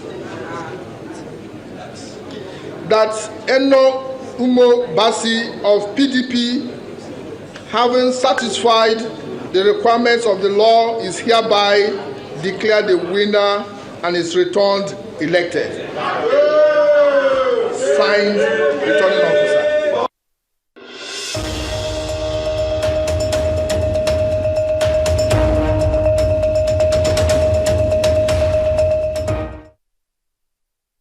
Well, there you have it. Pastor Umueno declared winner of the gubernatorial race in Akwa Ibom State. PDP, People's Democratic Party, Umueno, winner of the governorship election in Akwa Ibom State, with 354,348 votes to defeat his opponent, Senator Albert of the YPP, who scored 136,262 votes. Now we have two winners declared. First, Seyi Makinde of the PDP in Oyo State, and now Pastor Umueno in Akwa Ibom State. Now, to go back to the statement, the press conference by Gbadebo Roots Bible, the candidate of the Labour Party in Lagos State. He made a number of points: the effect of ethnic politics, the long-term consequences of what happened in Lagos yesterday, and the fact that in the future, many politicians will not even address issues, knowing that, look, if you can be violent, you will win. He says he will go to the tribunal. He says he will never congratulate Babajide Sanwo-Olu if he is declared winner. He alleges that there has been manipulation of the results. He talked about the intimidation of party agents, of his supporters during the elections yesterday. Above all, he said what happened yesterday in Lagos State was Agbero democracy, government of thugs by thugs, he said. But some people have said, well, all those Agberos that he's talking about, a major issue in his campaign was that he will eliminate touts from Lagos State, and that maybe for these Agberos that he has now again talked about, maybe they were fighting an existential battle. To wit, if the governorship candidate of the Labour Party says his first priority will be to deal with thuggery in Lagos State if he's elected governor, couldn't the thugs themselves have come out to say, well, let's show him that we are the ones in charge here? But, I mean, those are some of the highlights of the things he said. Prof, let me start with you. You see, Gbadebo made one good submission, but which is intrinsically conflicting. He did say that he's bringing his legal team together. He will want to go to court. By the mere fact saying that if Sanwo-Olu is declared winner, he will not congratulate him. Meaning now that his intention to even go to court is already self-defeatist, because you are implying already that Sanwo-Olu has actually been elected. But he said it at the beginning that we're watching, because coalition is going on. They've declared 19 of 20 local. They've declared 19 of 20 local governments. Sanwo-Olu has won in 18. So he's not saying it out of the blue. He was very clear in what he's saying. No, it's not clear. You see, what's not clear? The clarity is this. Let me tell you. He says that he's going to court, that his team is ready, and he's aware that Sanwo-Olu has won 18 out of 19 there. That does not stop him from going to the tribunal. I'm coming. Yeah, you see, the beauty of it all is the quality of argument you are bringing out. The mere fact that you say you are going to court on the basis of the fact that there are discrepancies here and there, that means logically that you do not even admit, you will not admit of, of the situational reality. Which is what?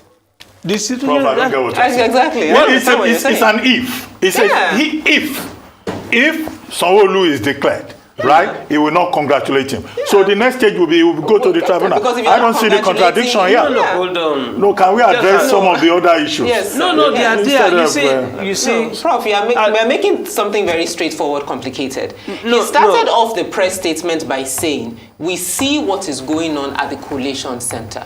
We had reported earlier that what's it called, GRV, Gbadebo Revival. What you are trying to simply say is that, okay, all said and done, in the event that he's declared winner, he will not congratulate him. Because he was asked the question and he answered. Good. I am now putting it before you based on the fact of the other contributions that, look, the whole system is very fraudulent. That's what you should he said it was a sham election. He kept saying it's shambolic. Let's not deviate from this issue. I'm not disputing the aspect of the shortness. I need to save time. I need to save time. Too many important issues to deal with. Maybe we should just look at the other issues quickly. No, you see, Gbadebo said that it is a state-backed terrorism. You mentioned the issue of Agbero crazy. What is important there is the fact that he said, as of today, attempt was made to set Alaba market on fire. Now, this is an issue that I find more interesting to say, just for the purposes of the February 25 election. They set ablaze a particular market. That one is still there. And promise was made that there will not be any recurrence. But an attempt is made again, according to him today. Now, where are we heading to? So when, for instance, you are asking us to assess either INEC or all these people, the importance of zero, as distinct from 1, 2, 3, 4, 0 can be powerful. Now we are moving from 419 to either 4120 or to 4190. It's a question of always adding 0 or adding 1 to make a fundamental difference. Let's discuss. So in this case, I think that... Sir, before we have to go to another polling... okay, Prof. Yemi, please, let's go quickly to Ogun State, the Collation Center in Ogun State. Accredited voters, 51482. Now votes by the parties. Party A, 182. AA, 62. AAC, 166. ADC, 11040. ADP, 265. APC, 20653. APF, 99. APP, 10. NNPP, 154. NRF, 58. PDP, 16052. PRP, 25. SDP, 38. Total valid vote, 48804. Rejected vote, 2678. Total votes cast, 51482. Ijebu East. Number of registered voters, 77171. Number of accredited voters, 21896. Now the vote as received by the various political parties. Party A, 27. AA, 22. AAC, 60. ADC, 1885. ADP, 105. APC, 7883. APF, 25. APP, 06. NNPP, 45. NRF, 39. PDP, 11242. PRP, 03. SDP, 10. Total valid votes, 21352.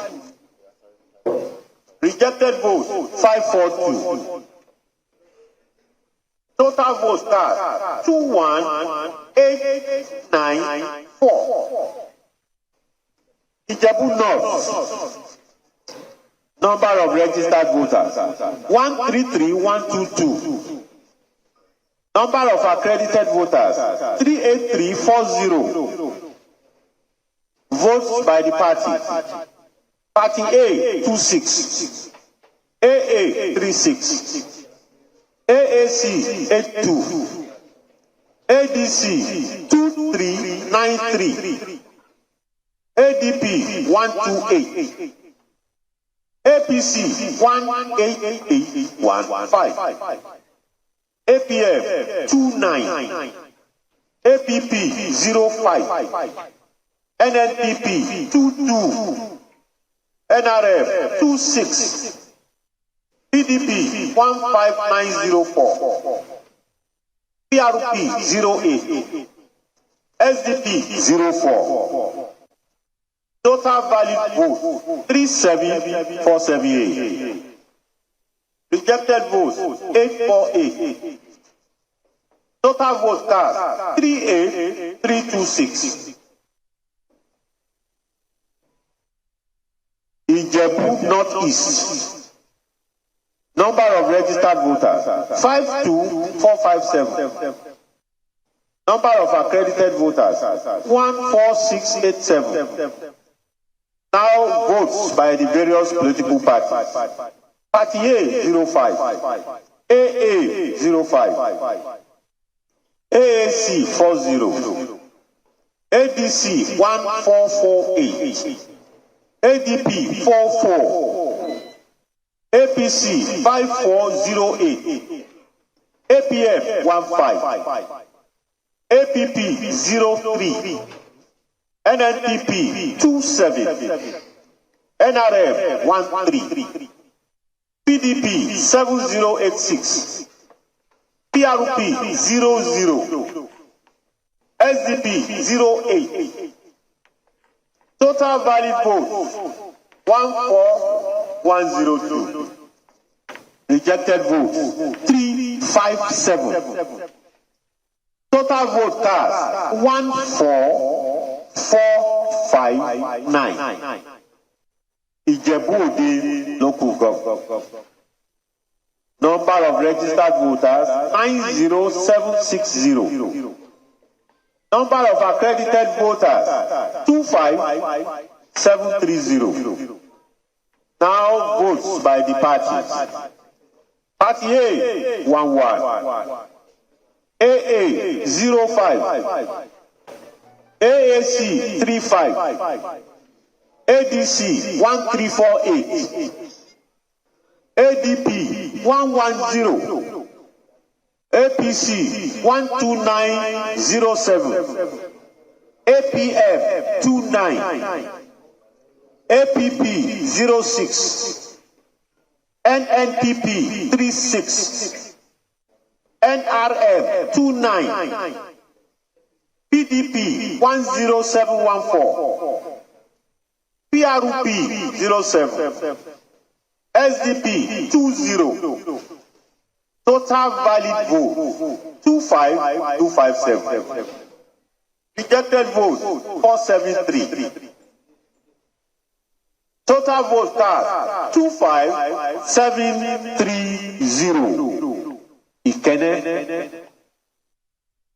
Number of registered voters 68613. Number of accredited voters 23564. Now votes received by the various political parties. Party A 04. AA 00, AAC 13, ADC 336, ADP 58, APC 9125, APM 26, APP 05, NNPP 09, NRM 15. PDP 12472, PRP 04, SDP 02.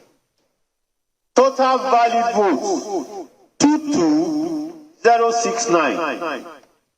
Rejected votes 392. Total vote cast 22461.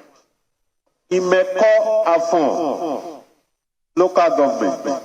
Number of registered voters 70223. Number of accredited voters 23708. Now votes as received by the parties. Party A 14, AA 03, AAC 61. ADC 614, ADP 69, APC 9591, APF 34, APP 04, NNPP 93, NRF 26, PDP 6981, PRP 47, SDP 03.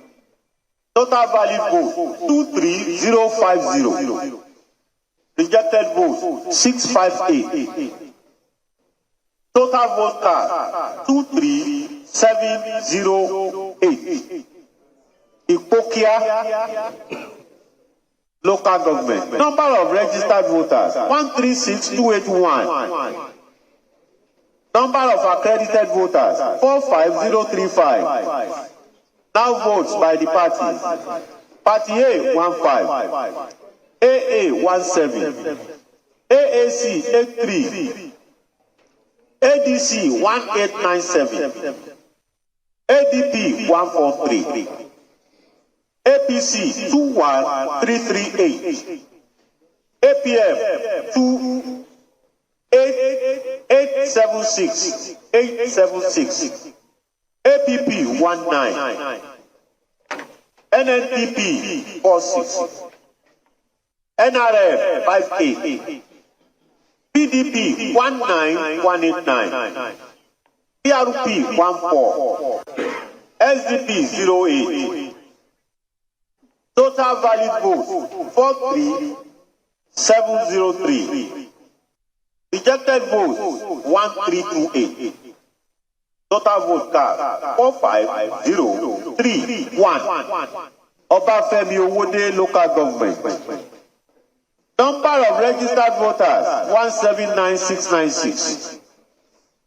Number of accredited voters 33492. The votes are scored by the various political parties. Party A 40. Party AA 29. Party AAC 157. Party ADC 5105. ADP 183. APC 15466. APM 64. APP 17. NNPP 275. NRM 41. PDP 11004. PRP 14. SDP 77. Total valid votes 32472. Rejected votes 1020. Total vote cast 33492. Odeda local government. Number of registered voters 94048.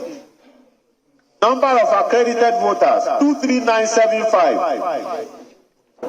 Votes are scored by the various political parties. Party A 31. AA 15. AAC 109. ADC 3651. ADP 112. APC 11098. APF 33. APP 10. NNPP 31. NRF 30. PDP 8050. PRP 13. SDP 166. Total valid vote 23349. Rejected vote 626. Total vote cast 23975. Otogbolu local government. Number of registered voters 95530. Number of accredited voters 24041. Then votes scored by the parties. Party A 11. AA 08. AAC 45. ADC 1281. ADP 70. APC 9143. APF 31. APP 02. NNPP 10. NRF 26. PDP 12963. PRP 05. SDP 13. Total valid vote 23608. Rejected vote 429. Total vote cast 24037. Ogun State local government. Number of registered voters 52359. Number of accredited voters 17345. Now votes are scored by the parties. Party A 10. AA 10. AAC 541. ADC 2575. ADP 57. APC 5878. APF 21. APP 04. NNPP 56. NRF 15, PDP 7716, PRP 02, SDP 03, total vote cast 16888, rejected votes 456, total vote cast 17344. Raymond North. Number of registered voters 48886. Number of accredited voters 13187. Now votes scored by the party. Party A 07. Party AA 00. AAC 14. ADC 327. ADP 49. APC 4306. APF 11. APP 04. NNPP 06. NRF 22. PDP 8177. PRP 11. SDP 05. Total valid vote 12939. Rejected vote 248. Total vote cast 13187. Shagamu local government. Number of registered voters 169347. Number of accredited voters 34705. Now votes scored by the parties. Party A 32. Party AA 12. AAC 57. ADC 2257.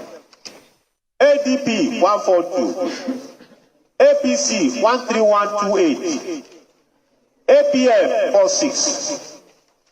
APP 07. NNPP 58. NRF 47. PDP 17025. PRP 09. SDP 20. Total valid vote 32840. Rejected votes 804. Total votes cast 33644. Now the total number of votes.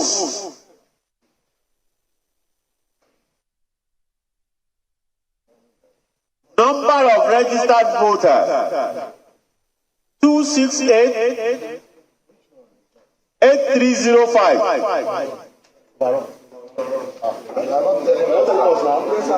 Is it overall? Number of accredited voters 666406. You cannot misinform the public. Please, hold on, please. You cannot afford to misinform the public. Please. Before you go, tell us that you are not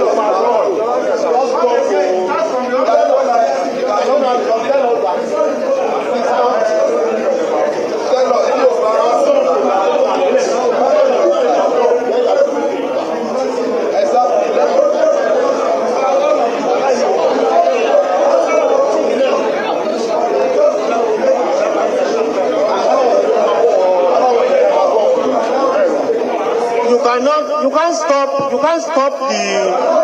When I finish, you can make your observation. Please don't disrupt the something. Please sit down.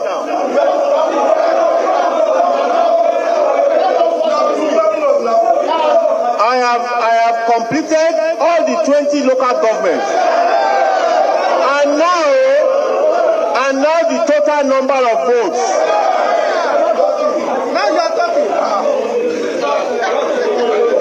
Number of registered voters 2638305. Number of accredited voters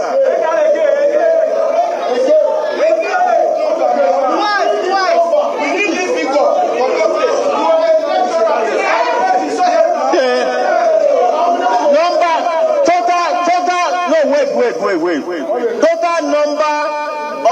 vote.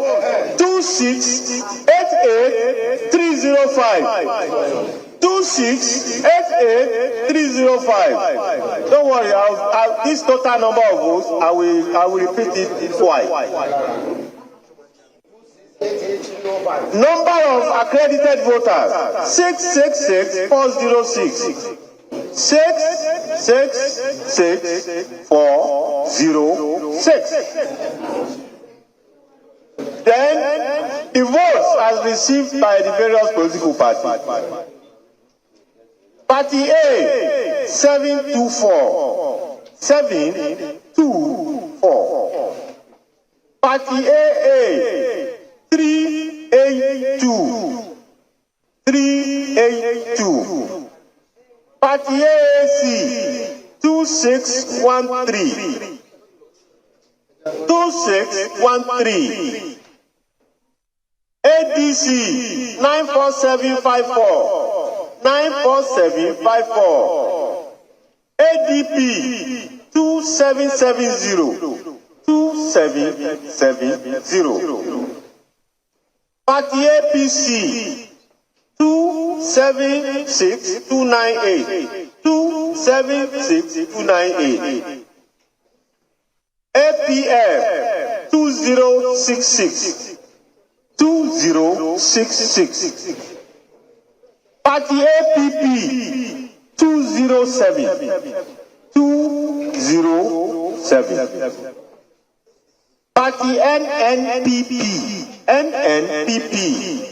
1394. Party NRM 779. 779. PDP 262383. 262383. 262383. Party PRP 248. 248. 248. Party SDP 515. Now the total valid votes. 3 for all the parties now. 645,133. 645,133. Rejected vote 18835. Total votes cast. Rejected. Rejected vote 18835. Total votes cast. Total votes cast. 6, 3, 9, 6, 8. 6, 3, 9, 6, 8. 6, 3, 9, 6, 8. And that concludes total registered voters. Council, yes. Council votes. Overall council votes.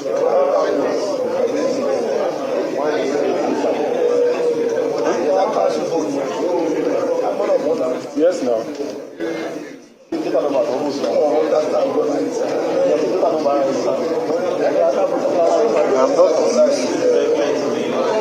I'm not what I hope to declare the result.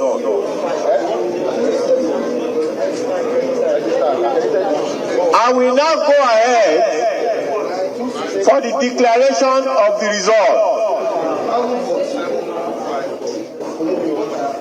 I will call the name of the candidate and then the total votes in figures and also in words. Both in figures and in words.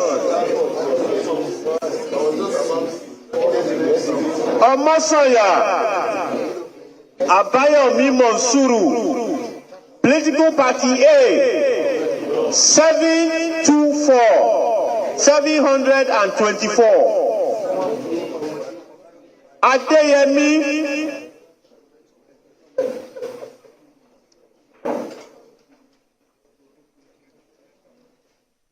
probably I should go ahead to state my name and so on. I, Professor Kayode Adebowale, Vice Chancellor, University of Ibadan, hereby certify that I am the returning officer for the 2023 Ogun State governorship election that was held on the 18th of March, 2023. The election was contested and the candidates received the following votes. I'm going to start again. Omosoya Bayomi Monsuru, Political Party A, 724. Adeyemi Samuel Olufemi, Party AA, 382.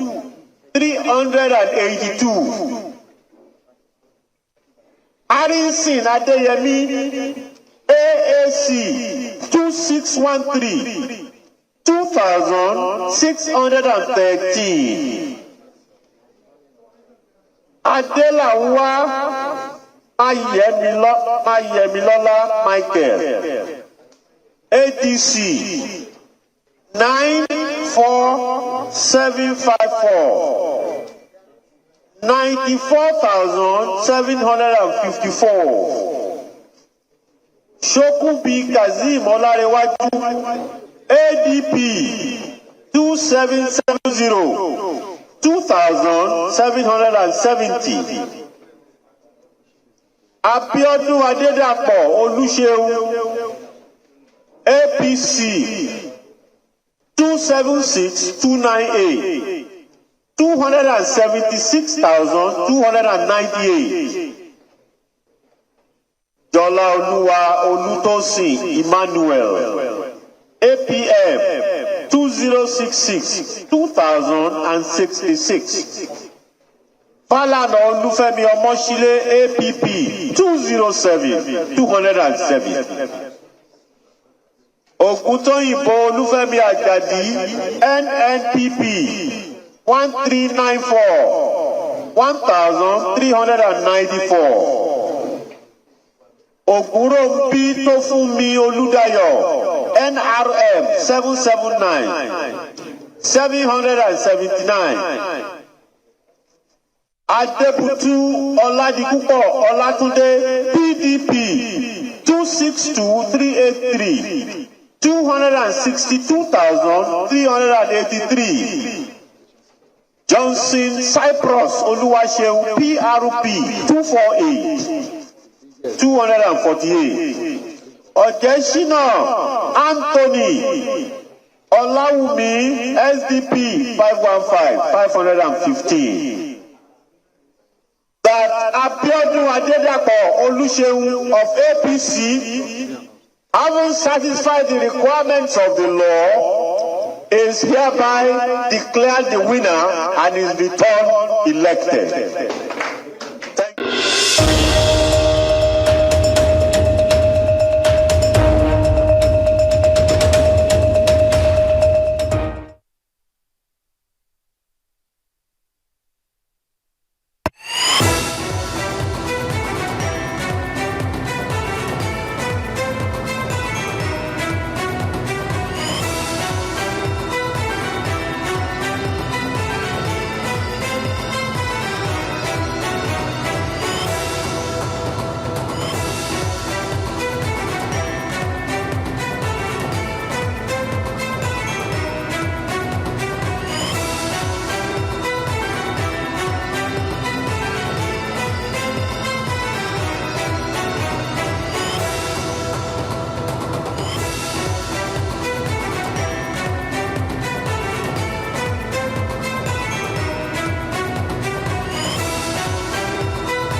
There you have it. The third major announcement with regard to gubernatorial elections. Akwa Ibom, incumbent governor of Ogun State, has been declared winner of the gubernatorial election in Ogun State with 276,298 votes. Earlier on, it was announced that Pastor Umo Eno of the People's Democratic Party won the election in Akwa Ibom State. And in Oyo State, incumbent governor Seyi Makinde of the People's Democratic Party was also declared winner by the INEC, the returning officer in that state. Well, it's been quite a busy day. It's really been quite a busy day here on Arise News channel, as we endeavor to bring you all necessary angles and perspectives on the 2023 governorship and Houses of Assembly elections. Results are still filtering in, and all things being equal, we continue to do so for the rest of the day and even into the early hours of tomorrow, Monday. Our hardworking correspondents in the field and everyone else who has been part of this special coverage are all indeed poised to stay the course until we eventually bring it all home.